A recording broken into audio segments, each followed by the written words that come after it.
இந்த நாளிலும் கர்த்தருடைய வார்த்தைக்காக மீகா 2ஆம் அதிகாரம் 13ஆம் வசனம். தடைகளை நீக்கி போடுகிறவர் அவர்களுக்கு முன்பாக நடந்து போகிறார்.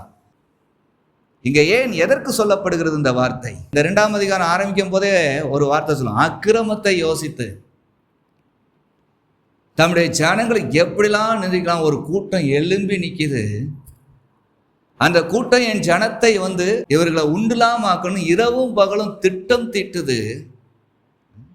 அவர்கள் இருதயத்தை பலவீனப்படுத்துவோம், அவர்களை உண்டில்லாமல் ஆக்குவோம் என்று சாத்தானின் கூட்டங்கள், அதாவது அந்த எண்ணங்கள் தான் தீய எண்ணங்கள், இவர்களை ஜெபிக்க விடாம தேவனோடு இணைய விடாம தடுத்து கொண்டே இருக்கிறது. இவர்களுடைய பிள்ளைகள் முதற்கொண்டு தேவனுக்குள்ள எழும்ப முடியாதபடிக்கு வீணான செயல்களிலே ஏற்படுத்தி கொண்டே இருக்கிறது. தேவனுடைய ஜனங்கள் தேவனை ஆராதிக்க முடியாத அளவுக்கு அவர்களுடைய இன்னல்களையும் இக்கட்டுகளையும் போட்டு இந்த உலகம் வாட்டி வதைக்கிற சூழ்நிலை வருதான்.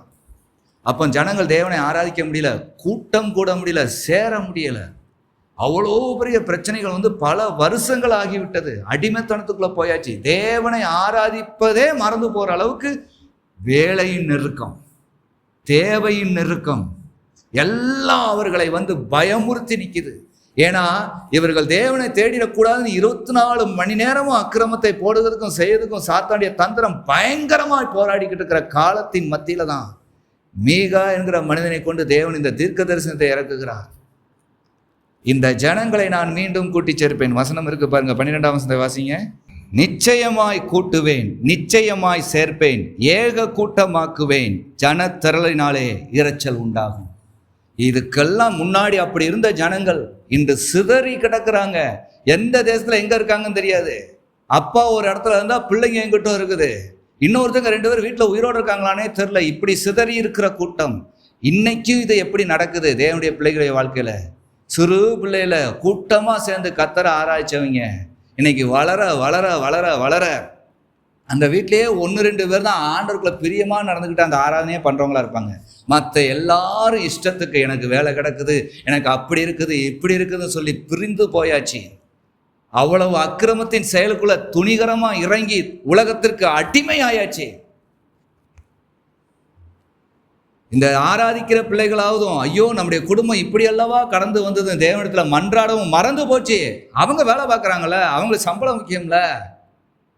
தான் ஆண்டவர் சொல்கிறாரு, உங்க குடும்பத்தை குறித்து உங்களுக்கே அக்கறை இல்லாத அளவுக்கு அங்கங்க சிதறி அவங்க இருந்தாலும் நான் தேவனை ஆராதிக்கிறேங்கிற ஒரு பெருமையோடு இருக்கீங்க. ஆண்டவர் பயங்கரமான வேதனையோடு இந்த மீகா தீர்க்கதரிசிட்டு சொல்றாரு, ஐயா அவனுக்கு தான் வயிறு நிரம்புனா போதுன்ட்டு போயிட்டான். காலம் கடைசியா இருக்குதே, என் ஜனங்கள் என்னை ஆராய்த்தாதானே நான் அவர்களை நித்திய ஜீவனுக்கு கொண்டு செல்ல முடியுங்கிற எண்ணம் அவர்களுக்குள்ள இல்லை. உடன்படிக்கையை மறந்து விட்டார்கள். சாப்பாடு கிடைக்குமாங்கிற அளவுக்கு இன்னைக்கு வாழ்க்கை போயிடுச்சு. அதுல தான் இருக்கிறாங்களே தவிர தேவனுடைய உடன்படிக்கையை நினைச்சா நமக்கு என்ன குறைவு பாரு, அவ்வளவு நடத்துவாரே அப்படிங்கிற எண்ணம் அவர்களை விட்டு விலகிருச்சு. இவர்கள் கூடுவோன்னு நான் சொன்னாலும் நாங்க எப்படி கூடுவோம், எங்க குடும்பமே எங்க இருக்குன்னு தெரியலையேன்னு இருக்கிற அளவுக்கு இன்னைக்கு இந்த மனுஷங்க மாறிட்டாங்க. ஆனால் நான் ஒன்று செய்வேன் என்றுதான் மீகா தீர்க்கதரிசி சொல்கிறார்.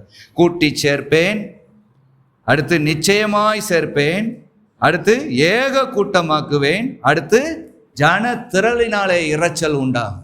மீண்டும் பயங்கரமான ஆராதனை, மீண்டும் குடும்பமாய் கோத்திரமாய் கத்தரை துதிக்கிற காலம். நான் கட்டாயம் இதை செய்வேன் என்று அவர் தம்முடைய வைராக்கியத்தின் மத்தியில் அதை திருவுளம் பற்றினார். அப்போ இது நடக்க எப்படி நடக்கும்? மீகா தீர்க்கதரிசி எண்ணம் எங்கெங்கயோ சொல்லியிருக்காங்களே, இந்த ஜனத்துக்கே இவங்க குடும்பத்தின் பேரு மறந்து போச்சு, எல்லாம் மறந்து போச்சே, எப்படி நடக்கும்? தடைகளை நீக்கி போடுகிறவர் அவர்களுக்கு முன்பாக நடந்து போகிறார். இவர்கள் இருதயமே எல்லா பேரும் மறந்து தடையாக்கிடுச்சு. ஆனா நான் இன்னான் இப்படி பிறந்தான் என்று எழுதி வச்சிருக்கேன் பாரு புஸ்தகம்.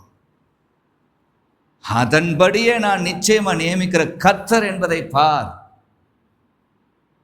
இந்த பூமியின் ஆளுகை எல்லாம் திடுக்கிட்டு நிற்கிற அளவுக்கு என் ஜனங்களை நான் கூட்டி சேர்த்து ஆராதனையின் சத்தத்தினாலே நிரப்புவேன். இதை தடை செய்கிறவன் ஒருவனும் இல்லை. இது எப்படி நடக்கும் என்று கேட்கிறவர்களுடைய வாழ்க்கையிலே தடைகளை நீக்கி போடுகிறவராக முன் செல்லுகிறேன் என்று இந்த மீகா 2ஆம் அதிகாரத்திலே திருவுளம் பற்றினார். அதுபோல உங்களுடைய வாழ்க்கையிலையும் உங்களுடைய குடும்பங்களில் எங்கெங்கேயோ சிதறி கிடக்குறாங்க, எப்படியோ கிடக்குறாங்க. ஆனால் நீங்கள் கர்த்தரை ஆராய்க்கிங்கன்னு வந்து நிற்கிறீங்க பார்த்தீங்களா? நாங்கள் சிறு பிள்ளையா இருக்கும்போது இப்படி ஒன்றாக தேவனை ஆராய்ச்சோமே, இப்படிலாம் கர்த்தரை தேடணுமே எண்ணம் இல்லையே. இன்னைக்கு உங்க குடும்பம் கர்த்தருக்குள்ள இருக்கணும்னு நீங்க பயங்கரமா விரும்புகிறீங்க, சந்தோஷம்தான். ஆனா நீங்க தேவனோடு இருக்க இடமே இல்லையே, அவ்வளவு தடையா உங்களுடைய எண்ணங்களை போட்டு நிரப்புகிறீங்களே. இந்த தடை நீங்க வேண்டாமா? குடும்பத்துல ரட்சிப்பு வரும், வீட்டுல வறுமை நீங்கும், வியாதியிலிருந்து விடுதலை வரும்னா இந்த வருஷம் வார்த்தை கொடுத்துருக்கிறாரு, தடைகளை நீக்கிறவ நம்ம முன்னாடி போறான். இதெல்லாம் நீங்கிறீங்களே, அப்போ இதெல்லாம் நீங்களும் இவ்வளவு விசுவாசம் வச்சிருக்க நீங்க தேவனை தேடுவதில் சோர்வு இல்லாம தேடுனாங்க, இவங்க அந்த அளவுக்கு ஆண்டவருக்கு உண்மையா இருப்பாங்கிற சாட்சியை வச்சிருவீங்களா? அதுல எவ்வளவு தடை இருக்குது. உங்க சகோதரர் ரட்சிக்கப்படணும்.